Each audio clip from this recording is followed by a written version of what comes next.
자, 그러면 수행에서 이 아상이 왜 아상을 지우는 것이 중요하냐면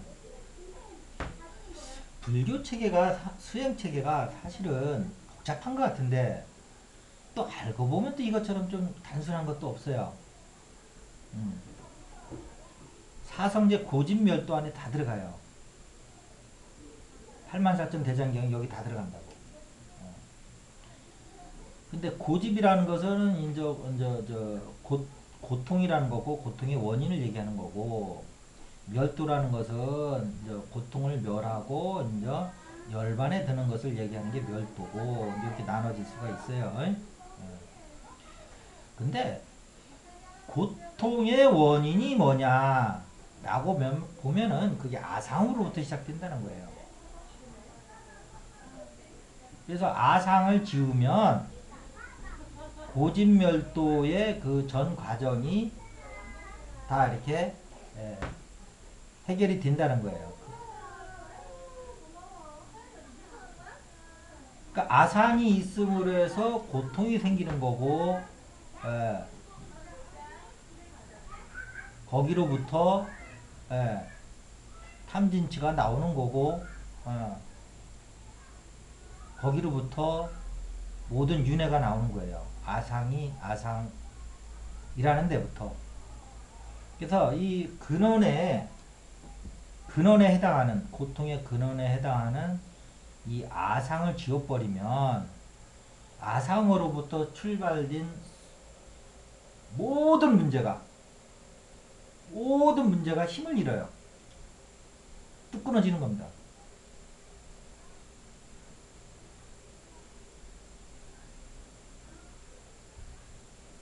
그래서 수행에서 이런 어떤 그 중심 핵심을 딱 낚아채고 수많은 수행법이 있는데 여러 가지 수행법이 있는데 이 아상을 지우는 것 외의 수행법은 다 변두리 수행법이에요. 핵심을 못 찾아오는 거예요. 조금 도움은 될 수 있을 망정 근본적인 수행법이 못 돼요. 조금 도움은 될 겁니다. 도움이 되니까 이제 그런 당연히 이제 효과도 있고 그러니까 명맥을 유지하겠죠. 전혀 도움이 안 되는데 그게 어떻게 근본적인 해결책이 안 된다는 거예요. 여러분들은 지금 근원적인 해결책을 찾으러 지금 이렇게 왔다 갔다 하시는 거지 뭐 이렇게 부분적으로 조금 위로받고 뭐 이러려고 하는 게 아니잖아요. 그러니까 아상을 제거하지 않는 수행법은 근원적인 해결책이 안 된다라는 걸 분명히 아시고요. 그래서 이제 아상을 비우면 거기서 이제 그 아공이 나오는 거예요. 아상에서 아공. 나라는 실체가 있는 줄 알았더니 들여다보니까 텅텅 비어있더라 이 말이야. 아공.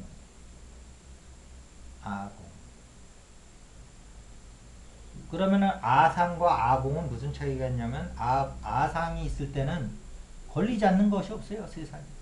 다 걸려요.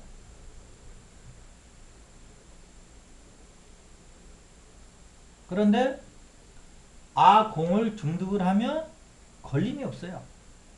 무해라고 그러죠. 대자유인이라고 그러고 그리고 불교에서는 기본적으로 대자유인을 목표로 하는 거예요. 대자유. 그게 행복이에요.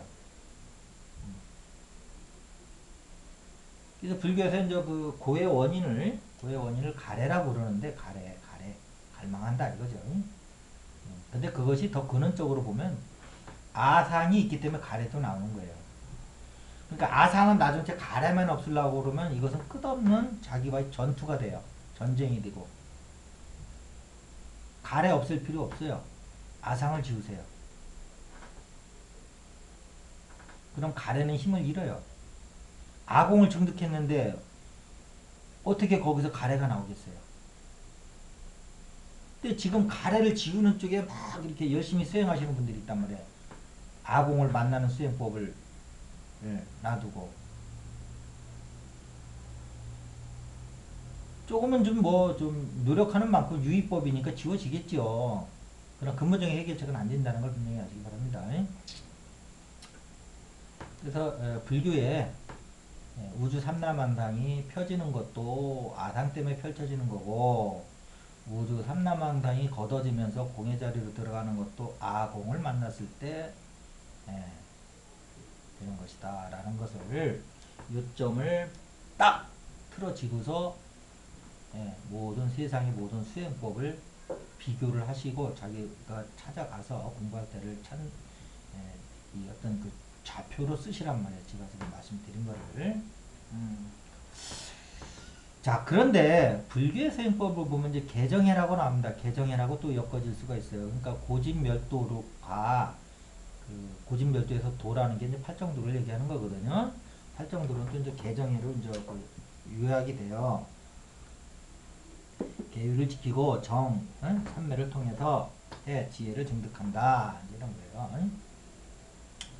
그래서 이제 초기 불교 같으면 이렇게 이제 그 개에서 삼매에서 이제 그 해를 증득하는 요 단계로 이렇게 올라가는데 이 단계가 우리가 지금 전업 수행자도 아니고 일반 생활인으로서 이게 거의 불가능해요. 결론부터 말씀드립니다. 수많은 제가 수행자들이 오늘도 수행을 합니다만은 그 결과가 뭐 여러분들 아시다시피 이렇게 만족스럽지가 못해요. 여러분들이 나는 그래도 될 수 있겠다라고 생각은 할 수 있겠지만 여러분들도 그 수많은 사람 중에 한 케이스로 머물 수 있는 확률이 높아요. 그럼 뭔가 좀 획기적인 방법을 여러분들이 도모를 해야 돼요. 그 획기적인 방법은 어떤 단체다, 어떤 유능한 선생이다가 문제가 아니고요. 그런 거라면 벌써 해결이 됐을 겁니다. 수많은 단체와 수많은 유능한 선생님들 다 있잖아요. 그런데도 거기서 깨달음이 막 이렇게 많이 나오지 못하고 있잖아요. 그러면 여러분들이 이제 생각할 건 뭐냐면 그러면 내 수행처를 바꾸는 거 어떨까? 수행처. 수행처라는 건 뭐냐면 우리 몸 안에서 머리에서 하는 거잖아요. 이게 어느 단체의 문제도 아니고 선생의 문제도 아니라는 거예요. 내가 봤을 때는. 머리에서 하는 게 가장 근본적인 거예요. 이게 지금 수행이 어려운 게. 가슴으로 바꾸라는 거예요. 수행처를. 머리가 아닌 가슴으로. 이원성이 머리에서 하지 마시고 이론성이 가슴에서 하시라는 거. 이원성이라는 건 뭐냐면 이거 아까 얘기한 상을 지으라고 그랬잖아요. 여기는 상을 만들어내는 곳이에요. 생각하고 이미지를 만들어내는 곳이라고 여기가. 유쾌한 창조 놀이를 할 때는 그게 필요하다니까요. 그래서 돌아가는 길에서의 본향으로 돌아가는 길에서는 이게 오히려 방해가 돼요. 이 상이 지워야 되는 거니까. 그래서 가슴으로 내려오시면은 전혀 새로운 어떤 획기적인 그 수행법을 여러분들이 특히 돌아가는 수행에서 본향으로 돌아가는 고향으로 돌아가는 존재 고향으로 돌아가는 수행법에 있어가지고 여러분들이 아주 획기적으로 바로 그 아공을 증득할 수 있는 그런 길이 될 수 있다는 것을 제 체험에서 그러면 수많은 사람들이 가슴 명상을 통해서 그 길을 증득하고 계시거든요. 여러분도 기존의 수행을 많이 해보신 것 같으면 제 오늘 얘기가 많이 공감이 가시리라고 보는데 안 된 거를 계속 하는 것도 그것도 무지예요. 무명이고 한번 방법을 바꿔보세요. 가슴으로 내려오시기 바랍니다. 그러면 거기서 여러분이 바로 아공을 만날 수가 있어요.